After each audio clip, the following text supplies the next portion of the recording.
अपना एक ज्ञान दे अपने साथ, और मैंने इसे स्वीकार किया। नरेंद्र जी, धन्यवाद विवेक जी का, उन्होंने मुझे आमंत्रण दिया। गीता और उसका मार्गदर्शन हमारी डेली लाइफ में, जैसा कि हम सभी जानते हैं कि भाई गीता में 18 अध्याय हैं और 700 श्लोक हैं। गीता जैसी पुस्तक विश्व में आज उपलब्ध नहीं है। इसकी सेल भी सबसे ज़्यादा, विश्व में सबसे ज़्यादा बिकने वाली पुस्तकों में से एक है, क्योंकि उसका ज्ञान इतना अच्छा है। हमारे जीवन में हर समय उसकी ज़रूरत है, हमें उसे देखना चाहिए। आज इस जीवन में इतनी भागदौड़ है हमारी, इतना व्यस्तता है, तो हमें भगवान के लिए भी कुछ समय निकालना चाहिए। पैसा कमाना हमारे जीवन का लक्ष्य होना चाहिए, पर पैसा उतना कमाएं जितना हमारी ज़रूरत हो, धर्म के अनुसार कमाएं। पैसा कमाने के लिए कोई भी शास्त्र मना नहीं करता। हमारे शास्त्रों में पैसा कमाना लिखा है। हमारे भगवान राम, भगवान कृष्ण सब पैसे में राजा ही हुए, तो पैसा कमाना कोई बुरी बात नहीं है। पैसे को लेकिन धर्म के अनुसार कमाना, मनुष्य के 4 पुरुषार्थ कहे गए हैं, धर्म, अर्थ, काम और मोक्ष। तो सबसे पहला हमारा धर्म है कि भाई हम धर्म के अनुसार चलेंगे। धर्म के अनुसार चलेंगे तो पैसा कमाएं और फिर काम करके हमें मोक्ष को प्राप्त करें। गीता में 6ठे अध्याय का आज हम करते हैं कि भाई जिसका नाम ध्यान योग है, उसके 5वें श्लोक में आता है कि उद्धरेत आत्मना न आत्मनम अवसादेत, आत्मा एव ही आत्मना बंधु, आत्मा एव रिपु आत्मना। अपने आप से अपना उद्धार करें, अपने आप को नीचे ना गिरने दें। आप ही अपने मित्र हैं, आप ही अपने शत्रु हैं। हम अच्छे कार्य करते हैं तो हमें अच्छा फल मिलेगा, हम बुरे कार्य करेंगे तो हमें बुरा फल मिलेगा। गीता जो है पूरी कर्म सिद्धांत के ऊपर है। जैसे कर्म करेगा वैसे फल देगा भगवान, ये है गीता का ज्ञान। हमने बचपन से सुना है और ये 100% सत्य है। कितने ही जन्म बीत जाए, कर्म हमारा पीछा नहीं छोड़ेंगे। हमें अच्छे कर्म करेंगे तो हमें अच्छे फल मिलेंगे, बुरे कर्म करेंगे तो बुरे फल मिलेंगे। चाहे कितने ही जन्म पे जन्म बीतते चले जाएं, लेकिन हमें अपने कर्मों का फल भोगना ही पड़ेगा। तो हमें कर्म पे ध्यान देना है। हम कहते हैं कि भाई अपने आप से अपना उद्धार करें, तो यही अपना उद्धार है कि भाई हम अपने आप को अच्छे कर्मों में लगाएं। यज्ञ, दान, तप में जितना हम अच्छा कर सकेंगे उतना हम करें। अपने दोषों को देखें। हमें दूसरों के दोष तो हम एकदम देख लेते हैं कि इसने हमारे लिए ये नहीं किया, इसने हमारे लिए वो नहीं किया। हमने किसी के लिए क्या करा, ये भी हमें जानना जरूरी है। आज हरेक को हरेक से शिकायत है, पिता को बच्चों से, बच्चों को पिता से, सब अपने में भागम भाग लगे हुए हैं और हर चीज़ एक नई वो बात हो गई है कि ये टेंशन। मुझे ये नहीं समझ आता कि भाई टेंशन, आज छोटे बच्चे को भी यदि उससे पूछो 5-7 साल का होगा तो मुझे बड़ी टेंशन है। अरे यार तुझे क्या टेंशन है लेकिन उसे भी टेंशन है। हमें उसे एडमिशन के लिए, पहले माँ बाप को एडमिशन के लिए टेंशन, फिर अच्छे मार्क्स लाने के लिए टेंशन, फिर हो जाए तो कॉलेज के लिए टेंशन, कमाने लग जाए फिर शादी के लिए टेंशन। शादी में भी आजकल बड़ा लेट पर लेट होता जा रहा है।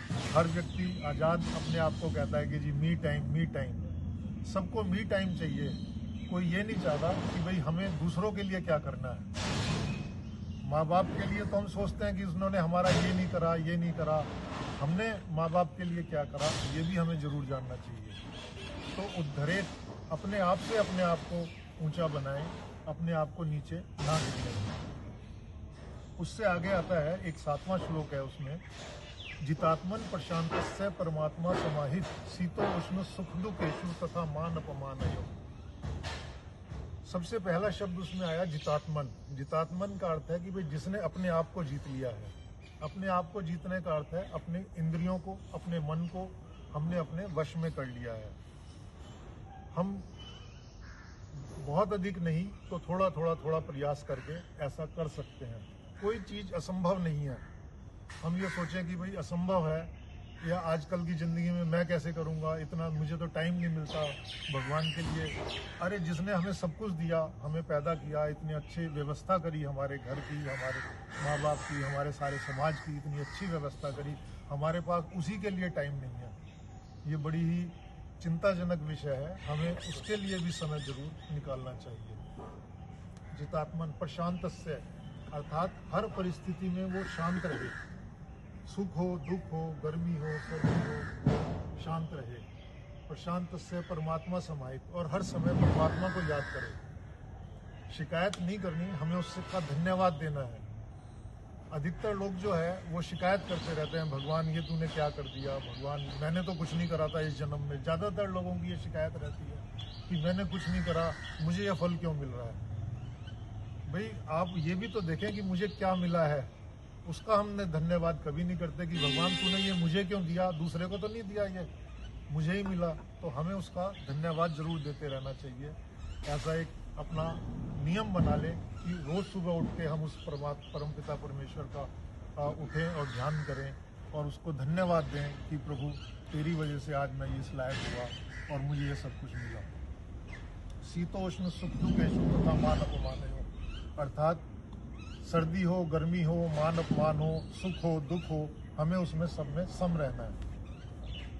इससे आगे फिर वो कहते हैं कि भाई हम जो ये भाग दौड़ इतनी कर रहे हैं और चिंता में रहते हैं, इसका सबसे अच्छा है कि भाई हम थोड़ा सा भगवान का ध्यान करेंगे तो हमारे मन को शांति मिलेगी। उसकी उन्होंने प्रक्रिया बताई 13वें श्लोक में। समम काय शिरोग्रीवम धार्यण अचलम अस्थिरा संप्रेक्ष्य नासिका अग्रम दिशाश्च न अवलोकयन, अर्थात हमें एकांत में भगवान के सामने बैठ के शरीर सिर और गर्दन को सीधा रखें और भगवान का ही ध्यान करें।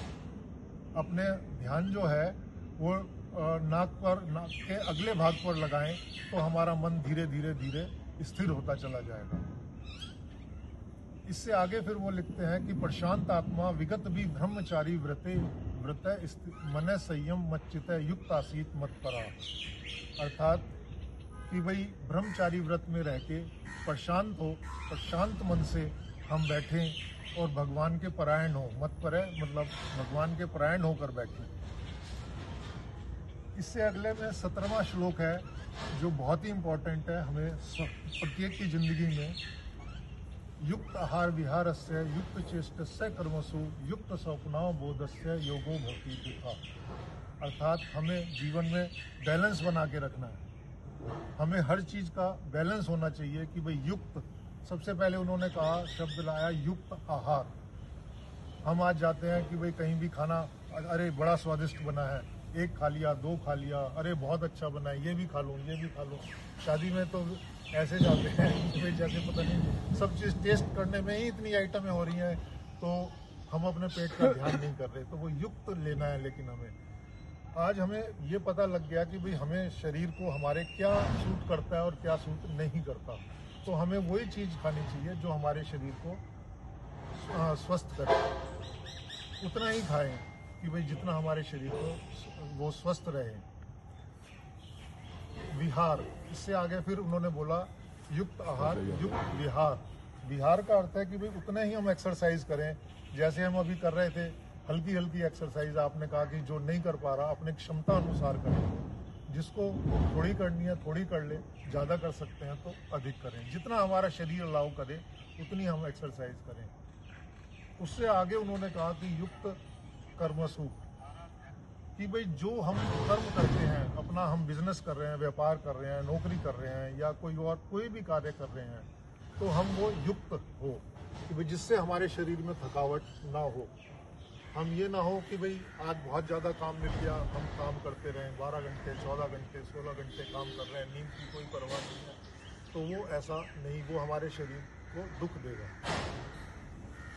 उसके फिर आगे उन्होंने कहा कि भाई युक्त स्वप्नाव बोधस्य, नींद भी एक बहुत ज़रूरी चीज़ है। नींद में हमारा सब रिपेयर वर्क होता है। सारे दिन में जो हमने कार्य करा वो हमारा नींद पूरा कर देती है। तो कम से कम 6 घंटे की नींद आवश्यक बताई गई है।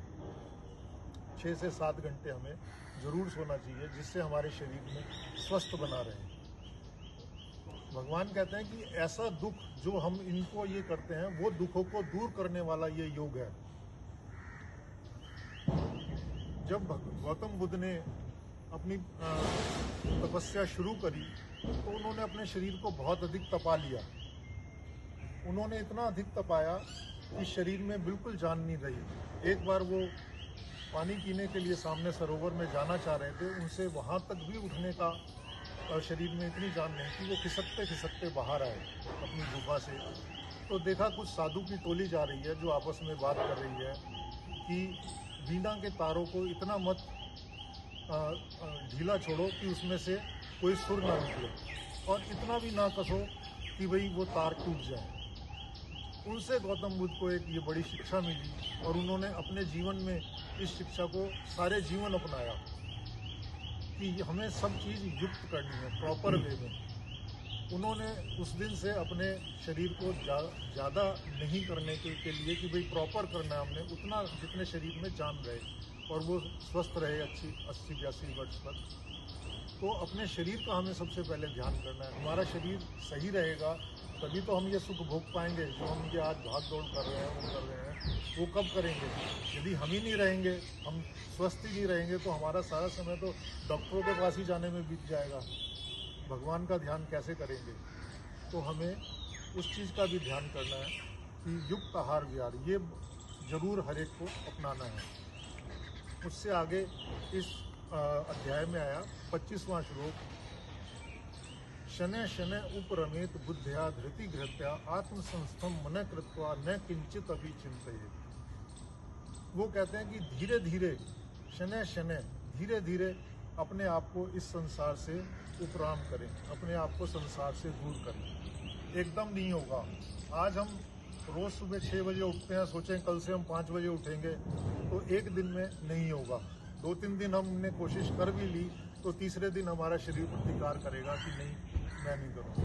हाँ, एक हफ्ते में आप 5 मिनट का फ़र्क डालें कि जी मैं आज 6 बजे उठता हूँ, कल से 5:55 पे उठूँगा, तो शरीर को पता नहीं लगेगा। धीरे धीरे आप एक हफ्ते में 5-5 मिनट का डिफरेंस डालें तो आपके शरीर को पता नहीं लगेगा और आप 1 घंटा उसे पा सकते हैं। लेकिन जो हम ये जल्दी करते हैं कि नहीं हमने 1 घंटे ही पहले कर लिया, नहीं हम उसे कर पाएंगे। तो हमें शनै शनै करना है। संसार से भी ऐसे ही हमें उपराम करना है कि जैसे जैसे हमारी उम्र बीतती जाती है हम कहते हैं नहीं भाई ये काम तो बुढ़ापे का है, जब हम बाद में करेंगे, अभी मेरी उम्र थोड़ी है, अभी मेरी क्या उम्र है। यदि आप अपनी नींव ही नहीं पक्की करेंगे तो हमारी बिल्डिंग कैसे मजबूत बनेगी? हमें अपनी बिल्डिंग को मजबूत बनाने के लिए नींव अच्छी बनानी पड़ेगी, तभी हमारी बिल्डिंग मजबूत बनेगी। हम धीरे धीरे बचपन से ही ये अपने बच्चों में भी संस्कार डालें और खुद भी कोशिश करें, तब जब जागे तभी सवेरा। हमने ये नहीं सोचना कि अब मेरी क्या उम्र है, क्या उम्र नहीं है। हम जिस दिन भी शुरू करेंगे उसी दिन अच्छा दिन है। भगवान कहते हैं कि कोई शुभ अशुभ नहीं है, सब शुभ है, शुभ ही शुभ है। सब प्रकृति के सारे दिन शुभ हैं। तो हमें धीरे धीरे अपने मन को संसार से उपराम करें और भगवान की ओर लगाएं। इससे अगला श्लोक जो है 26वां, उसमें वो कहते हैं कि यतो यतो ही निश्चरति मनः चंचलम अस्थिरम ततो ततो नियम में एतत् आत्मनि एवं वशम नेत। अर्थात ये मन जैसे ही हम ध्यान करने बैठते हैं हमारा मन इधर उधर भागता है। तो हमें चाहिए कि जहाँ जहाँ हमारा मन भागे उसे पकड़कर फिर लाएं और फिर भगवान के अंदर लगाएं। फिर चला जाता है क्योंकि मन को चंचल कहा गया है। मन जो है चंचल है। हम जिस समय ध्यान करने बैठते हैं तो हमारा मन एकांत में बैठ के सारी बातें वो याद करता है जो हमें पहले भी याद नहीं होती थी। पता नहीं कहाँ की बातें वो ढूंढ ढूंढ के ले आता है। लेकिन हमें उससे घबराना नहीं है, हमें उसे फिर पकड़ के लाना है और वहीं परमात्मा में लगाना है। जहाँ जहाँ मन जाए वहाँ वहाँ परमात्मा को देखें आप। उससे धीरे धीरे करके ये मन हमारे हो सकता है। इससे आगे 35वें श्लोक में भगवान जी कहते हैं कि असंशयम महाबाहो मनः दुर्निग्रहम चलम अभ्यासेन तु कौन्तेय वैराग्येन च गृह्यति। भगवान कहते हैं कि इस चीज़ में कोई संशय नहीं है, कोई शक नहीं है कि इस चंचल मन को वश में करना बहुत कठिन कार्य है, परंतु अभ्यास और वैराग्य के द्वारा इसे वश में किया जा सकता है। अभ्यास क्या है? अभ्यास है जो हम एक बार शुरू करें उससे हमें पीछे ना आना पड़े। हमने 6 बजे की बजाय 5 बजे का अलार्म भरा, हम नहीं कर पाएंगे। हमने 5-5 मिनट का अभ्यास करा तो हम उससे ज़रूर एक दिन अचीव कर लेंगे। और हमारी आँख, आप ध्यान करें, यदि आप प्रतिदिन एक ही समय पे उठते हैं तो आँख अपने आप खुल जाती है। आपने अलार्म भरा हो या ना भरा हो, आँख उस समय अपने आप खुलेगी। तो आप उसका अभ्यास करें। अभ्यास ये बार बार ज़रूरी है। अभ्यास हर चीज़ का, जैसे कहते हैं कि भाई अब करत करत अभ्यास के जुड़मती हो सुजान, रसई आवत जावे सिल पर पड़त निशान। जब एक पत्थर पर निशान पड़ सकता है तो हमारे मन पर क्यों नहीं प्रभाव पड़ेगा। हमें उसे अभ्यास को पक्का करना है अपने। और वैराग्य, जितना हो सके हम अपने आप को, जो ये फजूल की बातें हैं, हम अधिकतर समय अपना पॉलिटिक्स में या इधर उधर की भलाई बुराई में लगाते रहते हैं। हमें वो सब चीज़ों को छोड़कर थोड़ा भगवान की तरफ ध्यान